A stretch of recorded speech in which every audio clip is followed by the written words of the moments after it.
Hey guys, welcome back. Today I'm gonna show you a 2017 American action thriller film called Security. Spoilers ahead. Sit back, relax, and enjoy the video. The movie begins with a former Marine Corps Delta captain named Eddie Deacon. He's currently sitting in the driver's seat while ruminating. Then, after a few seconds of thinking, Eddie takes his keys and gets outside his car. Unfortunately, Eddie's trying to look for a job, hoping that he can find another job to sustain his family's needs. Afterward, Eddie walks toward the administrator's office to begin his interview, in which Eddie first introduces himself as a former 3rd Battalion in the 5th Marines from his division. Eddie then says that he deployed 3 times on 3 consecutive tours. Despite telling the administrator that Eddie can do anything they want him to do, the administrator informs Eddie that they don't have anything that matches his skill set. Unfortunately, Eddie fails to get a job he applied for as the administration says it was already filled a week ago. Due to his retirement from the Corps, Eddie has been unable to find a decent job for a year. However, he also grew distant from his wife and daughter because of his eagerness to get a job. Frustrated, Eddie walks out and returns to his car when suddenly the administrator follows him, telling him that Eddie can start on his job tonight. At first, she hesitates to get Eddie in because his psych evils that it fails to tick despite showing that he passed on it.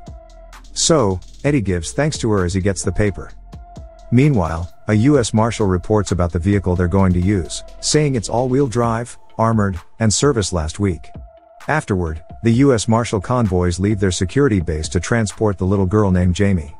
Then, later at night, the U.S. Marshal agent talks through a phone call, reporting that their convoy is not getting into Cedar City for another hour due to the rainstorm when suddenly the call dropped. So, he orders Bree to check her phone, only to find out they both lost the signal because of the storm. However, one of the U.S. Marshals suddenly notices a group of vehicles behind them, so he asks their chief security officer if the 1A is supposed to be locked down. Eventually, they get ambushed by Professional, which are heavily armed mercenaries. Afterward, they radio the convoy cars numbers 2 and 3, but no one answers. Because of that, one of their cars suddenly rolls over after stepping into the road full of spikes. Then suddenly, a battle gunfight ensues in the middle of the road, so the chief security officer orders his men, including Jamie, to get out of the car before they even get killed. However, most of the marshals are already dead because of the sudden attack, so the chief security officer tells Jamie to run to the woods once she receives a signal from him. Technically, the chief security officer has left no choice but to let go of Jamie despite needing her to be their witness in an organized crime trial. He then reminds Jamie never to look back and stop until she finds someone to rescue her. Crying, Jamie immediately runs off while the U.S. Marshals try to fight against the Professionals. After the gunfight, the boss orders his men to clean up the mess on the road. Unfortunately, none of them survives, even the chief security officer. On the other hand, Eddie takes his rest at the motel before leaving for his midnight shift. However, he suddenly gets his phone on the bed, calling Valerie, his wife, to inform her that he has already found a job. Eddie then promises Valerie that he will return home after working through some stuff when suddenly Valerie opens up about their daughter, Sylvie, asking about Eddie's condition. So, Eddie immediately drops the call after telling Valerie to inform Sylvie that he loves her. Afterward, Eddie arrives at the Ridgeside Mall to attend his first shift. Upon entering, Eddie gets a hands-on orientation by Vance, the head of a small group of on-duty mall cops, in which he learns that he should not work overtime and that there are only 2 15-minute breaks per 8-hour shift. While listening, Vance leads him towards the command HQ, showing Eddie his corner cubby that they set up for him. However, the lights suddenly glitch because of the weather, but Vance still proceeds to orient him. Afterward, Vance introduces the overnight crew to Eddie, mentioning the names of Mason, Ruby, and Johnny as part of his team. Then, after giving Eddie his uniform, Vance begins touring him to the 5 zones of the mall. Eventually, Vance asks if Eddie's got a question because he already has shown him the facilities around the mall. So, Eddie asks about the riot barricades, tasers, and a 5-person night crew for a mall that is not relatively safe to be protected because of the olden look of the building. So, Vance stops him and answers Eddie's question to assure him that they can carry it all, even if there are only 5. Afterward, Eddie starts patrolling around the mall when suddenly the lights glitch again because of the rolling thunder. So, Eddie turns on his flashlight when suddenly Vance radios him about his situation. Eddie then asks if the security cameras have backup power, so Vance assures him by saying that they got it under control. However, even before Vance fixes the power, the electricity activates again, so he radios Eddie to move on out because he's good to go. Afterward, Eddie continues patrolling when suddenly he sees Jamie outside crying and seeking help. So, Eddie radios Vance that she's going to let her enter the mall without waiting for his permission to open the door. As Jamie enters the mall, she immediately tells Eddie that the mercenaries are coming. Suddenly, Eddie watches Jamie passing out, so he quickly carries her as he also gets curious upon knowing who's the people she's talking about.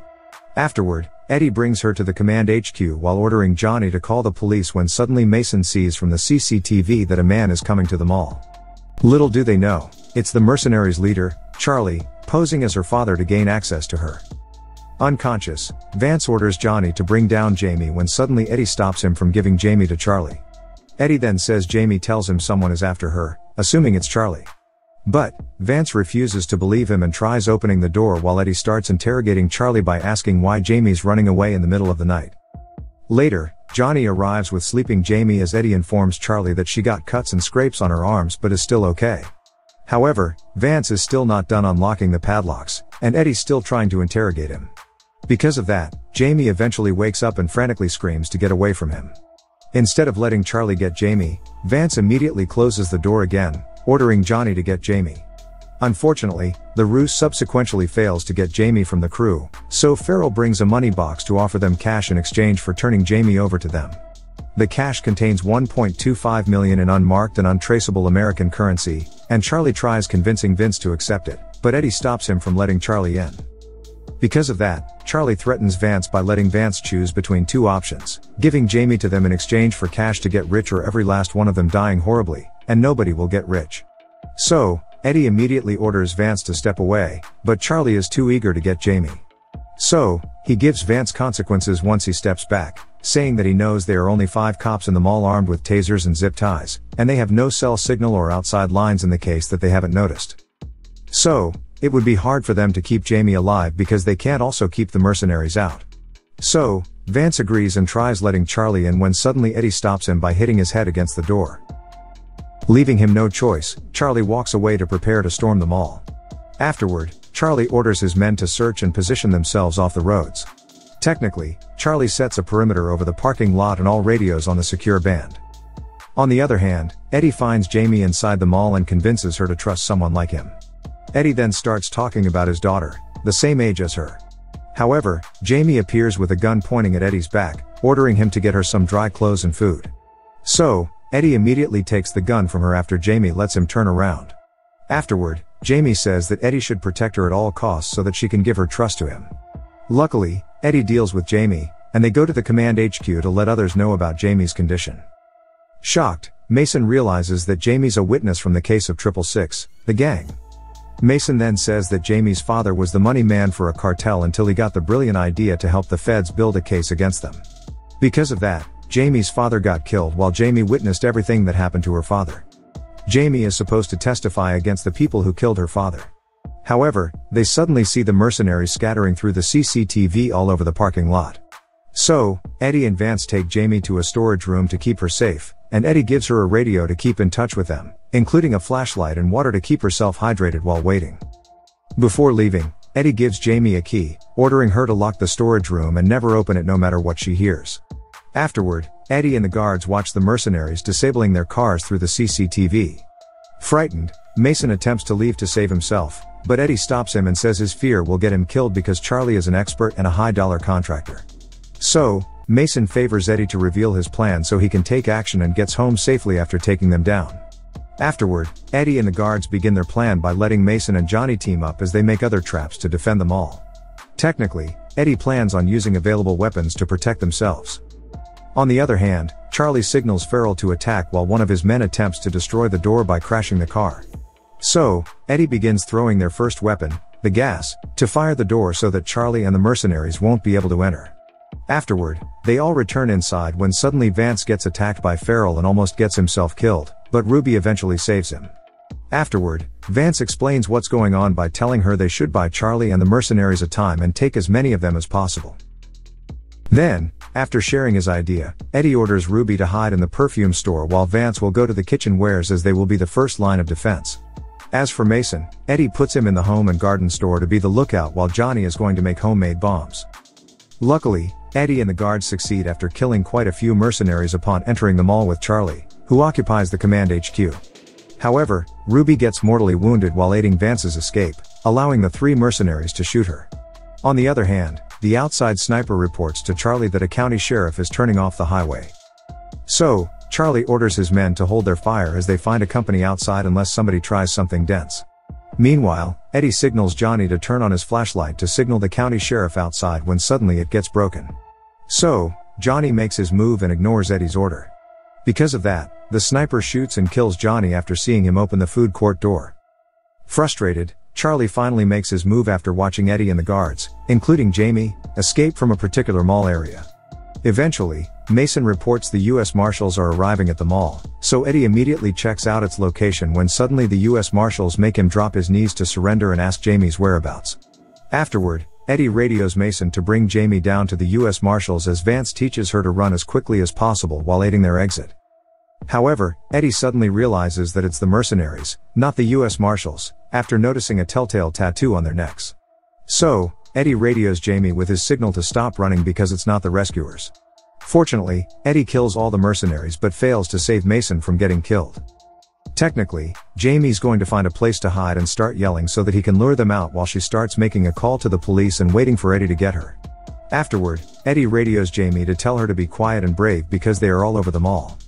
Eddie then commands Jamie to get Ruby's security walkie as she will use it to signal for help. Afterward, Eddie plans on taking out Charlie's van outside that jams the outside radio signal, when suddenly Charlie's second command, Dead Eyes, attacks him.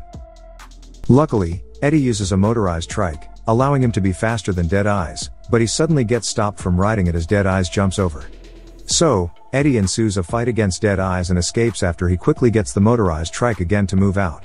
And before Charlie's van gets outside, Eddie already crashes the motorized bike into it and takes it out.